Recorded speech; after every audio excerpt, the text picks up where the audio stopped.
এবার যুক্তরাষ্ট্রের সাথে প্রতিরক্ষা চুক্তির চেষ্টায় সৌদি আরব, আড়ালের কৌশলে লাভকার ওয়াশিংটন না রিয়াদের। নজিরবিহীন বিক্ষোভে উত্তাল যুক্তরাষ্ট্র, কর্তৃত্ববাদী শাসনকে লাল কার্ড দেখালেন ৭০ লক্ষাধিক মানুষ। কি করবেন ট্রাম্প? যুদ্ধবিরতির আহ্বানে সাড়া নেই মস্কো আর কিয়েভে, ট্রাম্প পুতিন বৈঠকের ঘোষণায় বিপদ বাড়ছে কি জেলেনস্কির? আসসালামু আলাইকুম, দেখছিলেন Bangla vision world news headline. পাকিস্তানের পর যুক্তরাষ্ট্রের সাথেও প্রতিরক্ষা চুক্তির চেষ্টা চালাচ্ছে সৌদি আরব, যেখানে সৌদির উপর হামলাকে সরাসরি যুক্তরাষ্ট্রের উপর আঘাত হিসেবে ধরা হবে। এটি ফাঁস করেছে যুক্তরাজ্য ভিত্তিক সংবাদ মাধ্যম দ্য ফিনান্সিয়াল টাইমস। আগামী মাসে সৌদি যুবরাজ মোহাম্মদ বিন সালমানের যুক্তরাষ্ট্র সফরে চুক্তিটি চূড়ান্ত করা হবে বলে ধারণা করা হচ্ছে। কাতারের সাথেও এমন চুক্তি করেছে যুক্তরাষ্ট্র। এটি কি যুক্তরাষ্ট্র আর সৌদি আরবের আত্মরক্ষার নয়া কৌশল, নাকি চুক্তির আড়ালে মধ্যপ্রাচ্যে সামরিক প্রভাব আরও সুসংহত করতে চাচ্ছে যুক্তরাষ্ট্র? হিজল জোবাইরের ডেস্ক রিপোর্টে বিস্তারিত। সৌদি আরব যুক্তরাষ্ট্রের সঙ্গে এমন একটি প্রতিরক্ষা চুক্তি নিয়ে আলোচনা করছে যেখানে তাদের ওপর হামলা হলে যুক্তরাষ্ট্র তার নিজের ওপর হামলা বলে বিবেচনা করবে। এই চুক্তিটি অনেকটাই গত মাসে কাতারের সঙ্গে যুক্তরাষ্ট্রের করা একটি চুক্তির মতো, যেখানে বলা হয় কাতারের ওপর যে কোনো আক্রমণ আমেরিকার ওপর আক্রমণ বলে বিবেচিত হবে। এর বিপরীতে প্রয়োজনে সামরিক পদক্ষেপও নেবে যুক্তরাষ্ট্র।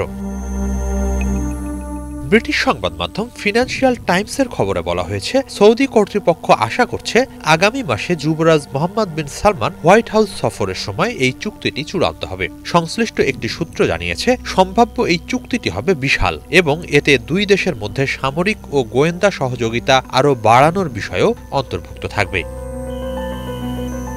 এ প্রসঙ্গে ট্রাম্প প্রশাসনের এক জ্যেষ্ঠ কর্মকর্তা ফিনান্সিয়াল টাইমসকে বলেন, যুবরাজের সফরের সময় কিছু স্বাক্ষর করার আলোচনা আছে, তবে তার বিস্তারিত এখনো চূড়ান্ত হয়নি। স্টেট ডিপার্টমেন্ট জানিয়েছে, যুক্তরাষ্ট্র মধ্যপ্রাচ্যের নিরাপত্তার জন্য প্রতিশ্রুতিবদ্ধ এবং সৌদি আরবের সঙ্গে মিলেমিশে কাজ করে সংঘাত সমাধান, আঞ্চলিক সংহতি বৃদ্ধি ও সন্ত্রাস বিরোধী কর্মকাণ্ড চালিয়ে যাবে।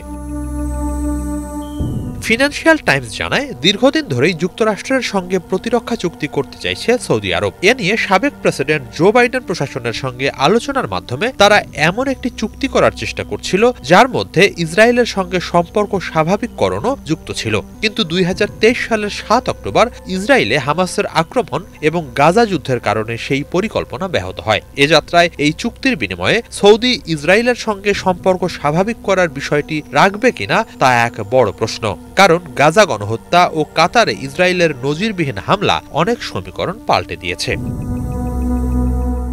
এরই মাঝে ইসরায়েলকে গাজায় গণহত্যার দায়ে অভিযুক্ত করে সৌদি যুবরাজ নানা সময় স্পষ্ট ভাষায় জানিয়েছেন যে সৌদি আরব কেবল তখনই ইসরায়েলের সঙ্গে সম্পর্ক স্বাভাবিক করবে যখন ফিলিস্তিন রাষ্ট্র প্রতিষ্ঠিত হবে। যদিও শিগগিরই ইসরায়েলের সাথে অনেক আরব দেশ সম্পর্ক স্বাভাবিক করবে বলে আশাবাদ জানিয়েছেন মার্কিন প্রেসিডেন্ট ডোনাল্ড ট্রাম্প। বহুল আলোচিত আব্রাহাম চুক্তি বা আব্রাহাম অ্যাকর্ডের আওতায় এসব বাস্তবায়িত হবে। সৌদি আরব এই চুক্তিতে যোগ দেবে বলে আশাবাদ জানিয়েছেন ট্রাম্প। সব মিলিয়ে আগামী মাসে মোহাম্মদ বিন সালমানের যুক্তরাষ্ট্র সফরে অনেক কিছুই দেখার আছে।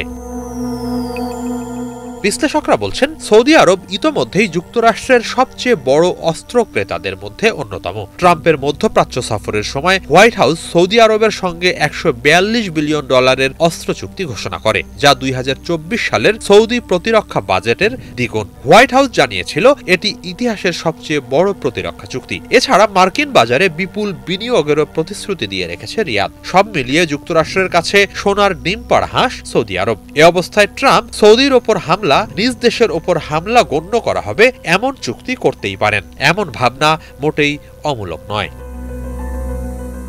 হিজল জোবায়ের, বাংলা ভিশন।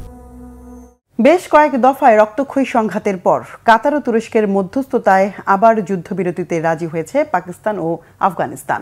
রবিবার ভোরে কাতারের পররাষ্ট্র মন্ত্রণালয় এক বিবৃতিতে জানিয়েছে, শনিবার দোহায় বৈঠকের পর দুই পক্ষ যুদ্ধবিরতিতে রাজি হয়েছে। এই ধরনের সংঘাত যেন পরবর্তীতে আর না হয় সেজন্য পর্যালোচনা বৈঠক করতেও রাজি হয়েছেন আফগানিস্তান ও পাকিস্তানের প্রতিনিধিরা। কাতার ও তুরস্কের মধ্যস্থতায় আয়োজিত বৈঠকের নেতৃত্ব ছিলেন পাকিস্তানের প্রতিরক্ষা মন্ত্রী খাজা আসিফ ও আফগান মন্ত্রী মন্ত্রী মুল্লা ইয়াকুব। আলোচনায় পাকিস্তানের প্রতিনিধি দল তালেবান সরকারকে আন্তর্জাতিক অঙ্গনে প্রতিশ্রুতি রক্ষা করে টিটিপি ও বিএলএল এর মতো গোষ্ঠীর বিরুদ্ধে দৃশ্যমান পদক্ষেপ নেওয়ার আহ্বান জানিয়েছে। তালেবান সরকার আশ্বস্ত করেছে তাদের মাটি অন্য দেশের অভ্যন্তরীণ সংঘাতে ব্যবহারের সুযোগ দেয়া হবে না। ফিলিস্তিনের গাজায় বেসামরিক নাগরিকদের উপর হামলার পরিকল্পনা করছে হামাস, এমন দাবি করেছে যুক্তরাষ্ট্র। অন্যদিকে যুদ্ধবিরতি চুক্তি ভেঙে গাজায় ফিলিস্তিনিদের উপর হামলা চালাচ্ছে ইসরায়েলি বাহিনী। শনিবার যুক্তরাষ্ট্রের পররাষ্ট্র দফতর এক বিবৃতিতে জানায়, হামলার পরিকল্পনার বিষয়ে তাদের কাছে বিশ্বস্ত তথ্য রয়েছে। বলা হয়েছে, গাজার ফিলিস্তিনি নাগরিকদের বিরুদ্ধে এই পরিকল্পিত আক্রমণ যুদ্ধবিরতি চুক্তির সরাসরি এবং গুরুতর লঙ্ঘন হবে। গাজার সাধারণ মানুষদের রক্ষায় যুক্তরাষ্ট্র পদক্ষেপ নেবে বলেও জানানো হয়। তবে যুক্তরাষ্ট্রের এই দাবি কঠোরভাবে প্রত্যাখ্যান করেছে হামাস। রবিবার এক বিবৃতিতে সংগঠনটি জানায়, যুক্তরাষ্ট্রের অভিযোগ মিথ্যা এবং বিষয়টি ইসরায়েলের বিভ্রান্তিকর প্রচারণার সাথে সম্পূর্ণ মিলে যায়। বিবৃতিতে ইসরায়েলি দখলদারিত্বের পুনরাবৃত্তি বন্ধ করতে এবং যুদ্ধবিরতি চুক্তির ধারাবাহিক লঙ্ঘন ঠেকাতে যুক্তরাষ্ট্রকে মনোযোগী হওয়ার আহ্বান জানায় ফিলিস্তিনি সংগঠনটি। এর মধ্যে গাজা যুদ্ধবিরতির আওতায় আরও 2 ইসরায়েলি জিম্মির মরদেহ হস্তান্তর করেছে হামাস। তবে ইসরায়েল যুদ্ধবিরতি ভেঙে এ পর্যন্ত হামলা চালিয়ে 38 ফিলিস্তিনিকে হত্যা করেছে। উদ্ভট বিতর্কিত কর্মকাণ্ড আর মন্তব্যের জন্য সমালোচিত মার্কিন প্রেসিডেন্ট ডোনাল্ড ট্রাম্পের বিরুদ্ধে এবার লাখ লাখ মানুষের বিক্ষোভে উত্তাল যুক্তরাষ্ট্র। 70 লাখের বেশি মানুষের অংশগ্রহণে নজিরবিহীন কর্মসূচি নো কিংস ছড়িয়ে পড়েছে ওয়াশিংটন, নিউ ইয়র্ক, শিকাগো সহ বিভিন্ন শহরে। বেগতিক পরিস্থিতিতে আগেভাগে বেশ কয়েকটি রাজ্যে নামানো হয়েছে ন্যাশনাল গার্ড। দেশে দেশে সহিংসতা থামিয়ে শান্তির মধুর বুলি শোনানো ট্রাম্পের দেশ আবার কেন অশান্ত? ট্রাম্পকে ঘিরে মার্কিন সমাজের বিভাজন প্রকট আকারে ধরা দিচ্ছে কি? নো কিংস কর্মসূচি কেন ঐতিহ্যবাহী? বিস্তারিত মীর ফজলে রাব্বির ডেস্ক রিপোর্টে। ওয়াশিংটন থেকে ফ্লোরিডা, নিউ ইয়র্ক থেকে ক্যালিফোর্নিয়া, ট্রাম্প বিরোধী বিক্ষোভে এবার নেমে আসলেন লাখো মানুষ। পুরো যুক্তরাষ্ট্র জুড়ে শুধু একটাই স্লোগান, ট্রাম্পের কর্তৃত্ববাদী শাসনের বিরুদ্ধে রুখে দাঁড়াও। 18 অক্টোবর যুক্তরাষ্ট্রের বিভিন্ন অঙ্গরাজ্যে প্রেসিডেন্ট ডোনাল্ড ট্রাম্পের বিতর্কিত নীতি ও স্বৈরাচারী মনোভাবের প্রতিবাদে নো কিংস নামের এই বিক্ষোভের আয়োজন করা হয়। এদিন সকাল থেকে শুরু হওয়া এই বিক্ষোভ দ্রুতই জনসমুদ্রে পরিণত হয়। বিক্ষোভ শুরুর আগে ট্রাম্পের ঘনিষ্ঠরা অভিযোগ তুলেছিলেন এসব প্রতিবাদ বিক্ষোভে বামপন্থী সংগঠন অ্যান্টিফা যুক্ত। এমনকি তারা এই বিক্ষোভকে হেইট আমেরিকা র্যালি বলেও আখ্যা দেন। তবে আয়োজক ও অংশগ্রহণকারীরা জানান, সারাদিনের সব কর্মসূচি ছিল শান্তিপূর্ণ। এই বিক্ষোভকে দেশটিতে সাম্প্রতিক সময়ের সবচেয়ে বড় রাজনৈতিক প্রতিবাদ হিসেবে দেখা হচ্ছে। ধারণা করা হচ্ছে যুক্তরাষ্ট্র জুড়ে 2,500-এরও বেশি স্থানে এই কর্মসূচি পালিত হয়েছে। প্রায় প্রতিটি স্থানেই হাজারেরও বেশি মানুষ জড়ো হন। রাস্তাঘাট ও সাবওয়ের প্রবেশমুখও ছিল উপচে পড়া ভিড়ে পরিপূর্ণ। অনেকেই হাতে বিভিন্ন প্রতিবাদী স্লোগান লেখা প্লেকার্ড ধরে রেখেছিলেন। তাদের মতে, ট্রাম্পের কর্তৃত্ববাদী শাসন রুখতে এই বিক্ষোভে অংশ নেওয়া এখন প্রতিটি নাগরিকের দায়িত্ব। তারা শুধু মানুষকে ধরে নিয়ে যাচ্ছে না, তাদের অপহরণ করছে। এটা খুবই দুঃখজনক। আমরা যদি চুপ থাকি তাহলে এমন একটি সময় আসবে যখন আমাদের বলার মতো কিছুই থাকবে না। তাই আমাদের আওয়াজ তুলতে হবে। হোয়াইট হাউসের ওই লোকটিকে জানাতে হবে যে আমরা এখন আর ভয় পাই না। সবকিছুই এখন ঝুঁকির মুখে। যারা রাস্তায় নেমেছে তাদের চোখে আমি নিজেকে দেখতে পাচ্ছি। এভাবে আর চলতে পারে না। আমাদের পরবর্তী প্রজন্ম, সন্তান ও অভিবাসীরা মারাত্মক ঝুঁকির মধ্যে আছে। আর তাই আমি এখানে এসেছি, কারণ এটা আমার দায়িত্ব। শুধু আমি না, এটা এখন সবার দায়িত্ব। বিক্ষোভের কেন্দ্রীয় কর্মসূচি অনুষ্ঠিত হয়েছে ওয়াশিংটন ডিসিতে, যেখানে প্রধান বক্তা ছিলেন সিনেটর বার্নি স্যান্ডার্স। নিজের বক্তব্যে 2025 সালকে যুক্তরাষ্ট্রের ইতিহাসের ভয়ঙ্কর সময় উল্লেখ করে স্যান্ডার্স বলেন, যুক্তরাষ্ট্রবাসী কোনো স্বৈরাচারী রাজার সামনে মাথা নত করবে না। No, President Trump, we don't want you or any other king to rule us. No kings ধারণাটির শেকড় অনেক পুরনো। যুক্তরাষ্ট্রের রাজনৈতিক ইতিহাসের একদম গোড়া থেকেই এর চর্চা রয়েছে। 1776 সালে আমেরিকান স্বাধীনতার যুদ্ধ ছিল মূলত ব্রিটিশ রাজা তৃতীয় জর্জের বিরুদ্ধে। নো কিংস তখনই একটি রাজনৈতিক ও সাংস্কৃতিক স্লোগানে পরিণত হয়। জর্জ ওয়াশিংটনের সময়ও অনেকে চেয়েছিলেন তাকে রাজা ঘোষণা করা হোক, কিন্তু তিনি দৃঢ়ভাবে তা প্রত্যাখ্যান করেন। এভাবেই আমেরিকায় কোনো রাজা নেই বা নো কিংস কথাটি রাজনৈতিক ঐতিহ্যে স্থায়ী হয়। আর সময়ের পরিক্রমায় সেই ঐতিহাসিক স্লোগানই আবার ফিরে আসছে দেশটির রাজনীতির মাঠে। মীর ফজলে রাব্বি, বাংলা ভিশন। ইউক্রেন যুদ্ধবিরতি নিয়ে মার্কিন প্রেসিডেন্ট ডোনাল্ড ট্রাম্পের আহ্বান কানে তোলেনি কেউই। পরিস্থিতি সেদিকে ইঙ্গিত দিচ্ছে। মস্কো তো বটেই, কম যায় না ইউক্রেনও। শীতের আগেই ফ্রন্ট লাইনে শক্ত অবস্থান গড়ে তুলতে মরিয়া পুতিন সেনারা। ট্যাঙ্ক, ড্রোন আর গাইডেড বোমার বৃষ্টিতে জ্বলছে কিয়েভ। পাল্টা হামলায় ইউক্রেনও বুঝিয়ে দিচ্ছে তাদের একেবারে দুর্বল ভাবার সুযোগ নেই। এমন অবস্থায় হোয়াইট হাউস থেকে ইউক্রেনের প্রত্যাশিত অস্ত্র সহায়তা মুখ থুবড়ে পড়া কি ভিন্ন ইঙ্গিত দিচ্ছে? আগামী কয়েক সপ্তাহের মধ্যে ট্রাম্প পুতিন বৈঠক ইউক্রেনের প্রেসিডেন্টকে কি আরো গভীর সংকটে ফেলতে যাচ্ছে? হাফিজুল ইসলামের ডেস্ক রিপোর্টে বিস্তারিত। যুক্তরাষ্ট্রের প্রেসিডেন্ট ডোনাল্ড ট্রাম্পের যুদ্ধবিরতির আহ্বানে পাত্তা দিচ্ছে না রাশিয়া। থামার পরিবর্তে যেন আরও গতি পেয়েছে আগ্রাসী আক্রমণ। যুদ্ধবিমান ও ড্রোনের মদদে রুশ গ্রাউন্ড ফোর্সের অগ্রগতি দেখে মনে হচ্ছে শীত নামার আগে যতটা সম্ভব ফ্রন্ট লাইনে নিজেদের অবস্থান সুরক্ষিত করতে চাইছে ক্রেমলিন। গত 17 অক্টোবর একদিনেই ইউক্রেনের ভূখণ্ডে 268টি গাইডেড বোমা নিক্ষেপ করেছে রাশিয়া। ইউক্রেনীয় বিভিন্ন অবকাঠামো ও সেনা ঘাঁটিতে আঘাত হানছে এসব ভারী বোমা। যুদ্ধ শুরুর 1300 দিন পেরিয়ে গেলেও পিছু হটতে নারাজ রাশিয়া। ইউক্রেনও টিকে আছে মাটি কামড়ে। হারজিত কিংবা সমঝোতা না হলে আরও কতদিন চলবে এই সংঘাত? ইউক্রেনের মাটিতে রুশ ড্রোন ও ক্ষেপণাস্ত্র হামলা এখন প্রতিরাতের ঘটনা। কিয়েভ স্বীকার করেছে অন্তত 20% ড্রোন তারা ঠেকাতে পারছে না। একসময় ড্রোন নির্ভর যুদ্ধ ব্যবস্থায় অত্যন্ত দুর্বল অবস্থানে ছিল রাশিয়া, অথচ এখন এই ড্রোনই রাশিয়ার সবচেয়ে কার্যকর অস্ত্র। সম্প্রতি হোয়াইট হাউসে অস্ত্র সহায়তা চাইতে গিয়েছিলেন ইউক্রেনের প্রেসিডেন্ট ভলোদিমির জেলেনস্কি। অনেক প্রত্যাশা থাকলেও কথায় চিড়ে ভিজেনি। 2 ঘন্টার দীর্ঘ বৈঠকে ট্রাম্প উল্টো জেলেনস্কিকে বোঝানোর চেষ্টা করেছেন ইউক্রেনের কিছু অঞ্চল রাশিয়ার কাছে ছেড়ে দিয়ে হলেও যুদ্ধ থামাতে হবে। তবে খালি হাতে ফিরলেও আশা ছাড়েননি জেলেনস্কি। যুক্তরাষ্ট্রের প্রতি আমরা আস্থা রাখি। প্রেসিডেন্ট ট্রাম্পের প্রতিও বিশ্বাস আছে। তিনি সত্যিই এই যুদ্ধ শেষ করতে চান। তবে এটা একটা কঠিন ও জটিল সিদ্ধান্তের ব্যাপার। আমাদের দীর্ঘ বৈঠক ফলপ্রসূ হয়েছে। নানা বিষয়ে বিস্তারিত আলোচনা করতে চেয়েছিলাম। আমি মনে করি আলোচনার ক্ষেত্রে সবচেয়ে কঠিন বিষয় হবে ইউক্রেনের ভূখণ্ড নিয়ে কথা বলা। দুঃখজনকভাবে সেটাই বাস্তবতা। শান্তির সম্ভাবনা থাকলে আমি দ্বিপাক্ষিক, ত্রিপাক্ষিক বা অন্য যে কোনো পদ্ধতিতে আলোচনায় অংশ নিতে প্রস্তুত।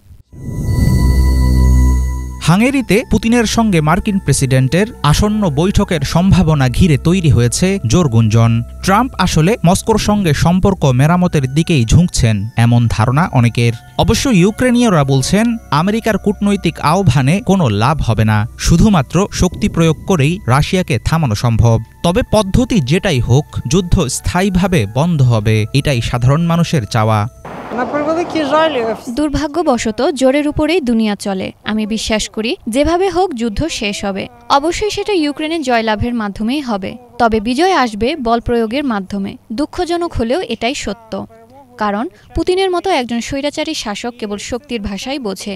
এটা আমাদের মানতে হবে। কূটনীতি ও সংলাপ ঠিকই গুরুত্বপূর্ণ, কিন্তু তার চেয়েও বড় হলো শক্তি। আমি আসলে ট্রাম্পের সঙ্গে বৈঠকের উদ্দেশ্যটাই বুঝতে পারিনি। কূটনৈতিক পদক্ষেপ সম্পর্কে তেমন কিছু জানিও না। আমার স্বামী ফ্রন্টলাইনে যুদ্ধ করছে। আমরা শুধু চাই যুদ্ধটা শেষ হোক। সত্যি বলতে 2 সন্তানের মা হিসেবে আমি আর কিছু ভাবতে পারি না। কিভাবে শেষ হবে তাও আমার কাছে গুরুত্বপূর্ণ না। যুদ্ধটা শেষ হলেই হলো। ট্রাম্প যতই ইউক্রেন রাশিয়ার মাঝে যুদ্ধবিরতির কথা বলুন না কেন, ফ্রন্টলাইনের চিত্র অনেকটাই ভিন্ন। 9,50,000-এর বেশি সেনা হতাহতের বিপুল ক্ষয়ক্ষতির পরেও একের পর এক এলাকা দখল করছে রুশ বাহিনী। অন্যদিকে রাশিয়ার অভ্যন্তরে রুশ জ্বালানি স্থাপনা সহ বিভিন্ন গুরুত্বপূর্ণ টার্গেটে পাল্টা হামলার পরিমাণ বাড়িয়েছে ইউক্রেন। উভয় পক্ষের এমন মরিয়া অবস্থান চলমান যুদ্ধকে করছে আরও দীর্ঘমেয়াদী। সেক্ষেত্রে অচিরেই শান্তি আসবে এমন সম্ভাবনা সুদূর পরাহত। হাফিজুল ইসলাম, বাংলা ভিশন। দিনে দুপুরে দুর্ধর্ষ চুরির ঘটনায় দর্শনার্থীদের জন্য বন্ধ করে দেওয়া হয়েছে বিশ্ববিখ্যাত ফ্রান্সের লুভ মিউজিয়াম। এই ঘটনায় জাদুঘরটি ঘিরে আইনশৃঙ্খলা বাহিনীর বাড়তি সদস্য মোতায়েন করে নজরদারি বাড়ানো হয়েছে। স্থানীয় সময় রবিবার সকালে এই অঘটন ঘটে। আইনশৃঙ্খলা বাহিনী জানিয়েছে, জাদুঘরটি দর্শনার্থীদের জন্য খোলার পর মুখোশধারী 3 জন স্বয়ংক্রিয় করাত দিয়ে জানালার কাঁচ কেটে হাইড্রোলিক সিঁড়ি ব্যবহার করে ভেতরে ঢুকেছে। দ্রুততম সময়ের মধ্যে কিছু গয়না নিয়ে তারা স্কুটারে করে পালিয়ে যায়। কিছু বুঝে ওঠার আগেই মাত্র 7 মিনিটের মধ্যেই অপকর্ম হয়েছে বলে জানিয়েছেন ফ্রান্সের স্বরাষ্ট্রমন্ত্রী লরেন্ট নুনেস। লুট হয়েছে অন্তত 9টি অমূল্য গয়না। চুরির ঘটনায় পরে লুভ মিউজিয়ামের ওয়েবসাইটে বিবৃতি দিয়ে জাদুঘরটি একদিনের জন্য বন্ধ ঘোষণা করে দর্শনার্থীদের কাছে দুঃখ প্রকাশ করা হয়েছে। মূলত লিওনার্দো দা ভিঞ্চির আঁকা বিশ্ববিখ্যাত চিত্রকর্ম মোনালিসাকে এক নজর দেখার জন্য লুভ মিউজিয়ামে ভিড় করেন বিশ্বের বিভিন্ন প্রান্ত থেকে যাওয়া পর্যটকরা। বাইরে থেকে দেখলে মনে হবে গাছপালা, হ্রদে ও ঝর্ণায় ঘেরা এক প্রাকৃতিক সৌন্দর্যের লীলাভূমি, অথচ এই নৈসর্গিক সৌন্দর্যের নিচে ঘুমিয়ে আছে ভয়ঙ্কর এক দানব, যা জেগে গেলে বিলুপ্ত করে দিতে পারে গোটা মানব সভ্যতাকে। যার অবস্থান যুক্তরাষ্ট্রের ইয়েলোস্টোন ন্যাশনাল পার্কের নিচে। বৈশ্বিক হুমকির কথা বিবেচনা করে জায়গাটিকে 24 ঘন্টা নজরদারিতে রেখেছেন গবেষকরা। সত্যি কি একদিন জেগে উঠবে এই দানব? আশঙ্কা বাস্তবে রূপ নিলে কি হবে পরিস্থিতি? ডেস্ক রিপোর্টে জানাচ্ছেন ইমরান মাহমুদ। পৃথিবীর বুকে নিঃশব্দে ঘুমিয়ে আছে এক দৈত্য, যার নিঃশ্বাস একদিন সমগ্র মানব সভ্যতাকে বিলুপ্ত করে দিতে পারে। নাম ইয়েলোস্টোন সুপার ভলক্যানো। যুক্তরাষ্ট্রের ইয়েলোস্টোন ন্যাশনাল পার্কের বুকে থাকা এই আগ্নেয়গিরিটি পৃথিবীর অন্যতম বিপজ্জনক প্রাকৃতিক ঘুমন্ত দৈত্য হিসেবে পরিচিত। প্রশ্ন আসতে পারে, কেন এই আগ্নেয়গিরিটি এতটা ভয়ঙ্কর? কি হবে যদি একদিন এটি ফেটে পড়ে? সাধারণ আগ্নেয়গিরি বা ভলক্যানো যখন অগ্ন্যুৎপাত ঘটায় তখন আশপাশের এলাকা ধ্বংস হয়, কিন্তু একটি সুপার ভলক্যানো বা মহা আগ্নেয়গিরি অগ্ন্যুৎপাত ঘটালে তা সাধারণ ভলক্যানোর চেয়ে অন্তত 1000 গুণ বেশি শক্তিশালী। ন্যাশনাল জিওগ্রাফিকে প্রকাশিত একটি প্রতিবেদন মতে একটি সুপার ভলক্যানোর শক্তি এতটাই বেশি যে তা কয়েক হাজার কিলোমিটার জুড়ে ছাই, গ্যাস এবং লাভা ছড়িয়ে দিতে পারে, যা পৃথিবীর আবহাওয়া ও পরিবেশকেই পাল্টে দিতে পারে। 8-10টা আগ্নেয়গিরির মতো ইয়েলোস্টোনে কোনো বিশাল পর্বতের মতো গঠন নেই, ফলে একে সহজে চেনা যায় না। বরং এটি একটি বিশাল ক্যালডেরা বা গর্তের মতো, যার ব্যাস প্রায় 70 কিলোমিটার জুড়ে। বাইরে থেকে দেখতে জায়গাটি সবুজে ঢাকা বনভূমির মতো, গাছপালা, হ্রদ আর গিজারে ভরা এক সুন্দর প্রাকৃতিক দৃশ্য। কিন্তু এই নৈসর্গিক সৌন্দর্যের নিচেই লুকিয়ে আছে এক মহাবিপর্যয়ের শঙ্কা। ইয়েলোস্টোন আগ্নেয়গিরি প্রথম আবিষ্কার হয় 1870 সালে, যখন মার্কিন ভূতাত্ত্বিকরা ইয়েলোস্টোন অঞ্চলের অস্বাভাবিক ভূতাপীয় ক্রিয়াকলাপ, গরম পানির ঝর্ণা, গিজার ও সালফার নির্গমন পর্যবেক্ষণ করেন। পরে গবেষণায় জানা যায় এর নিচে বিশাল এক ম্যাগমা চেম্বার বা লাভার মজুদ রয়েছে, যা পৃথিবীর অন্যতম বৃহত্তম সুপ্ত আগ্নেয়গিরি। ইয়েলোস্টোন ন্যাশনাল পার্ক যুক্তরাষ্ট্রের ওয়াইয়োমিং, মন্টানা ও আইডাহো অঙ্গরাজ্যের মধ্যবর্তী অঞ্চলে অবস্থিত।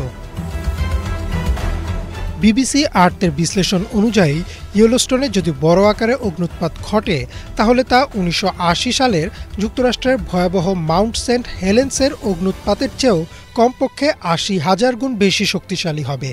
আশপাশের 1000 কিলোমিটার এলাকা মুহূর্তেই ছাই ও লাভায় ঢেকে যাবে। এই আগ্নেয়গিরি থেকে বের হওয়া ছাই ও গ্যাস পৃথিবীর বায়ুমণ্ডলে ছড়িয়ে সূর্যের আলো আটকে দিবে, ফলে বিশ্বজুড়ে নেমে আসবে ভয়াবহ শীত, যা ভলকানিক উইন্টার নামে পরিচিত। পৃথিবীর গড় তাপমাত্রা কয়েক ডিগ্রি কমে যাবে, ফসল নষ্ট হবে, খাদ্য সংকট দেখা দেবে আর বৈশ্বিক অর্থনীতি ভেঙে পড়বে। নাসার বিজ্ঞানীরা আশঙ্কা করছেন এমন অগ্ন্যুৎপাত হলে মানুষসহ পৃথিবীর প্রায় 3 ভাগের 1 ভাগ প্রাণীকুল মারা পড়বে। গবেষকরা জানান ইয়েলোস্টোন শেষবার ফেটে পড়েছিল প্রায় 6,40,000 বছর আগে। তারও আগে আর 2টি বিশাল অগ্ন্যুৎপাত হয়েছিল প্রায় 16 লাখ ও 21 লাখ বছর আগে। ভূতাত্ত্বিকদের হিসেবে এই আগ্নেয়গিরি প্রায় প্রতি 6 থেকে 7 লাখ বছর পর পর জেগে ওঠে।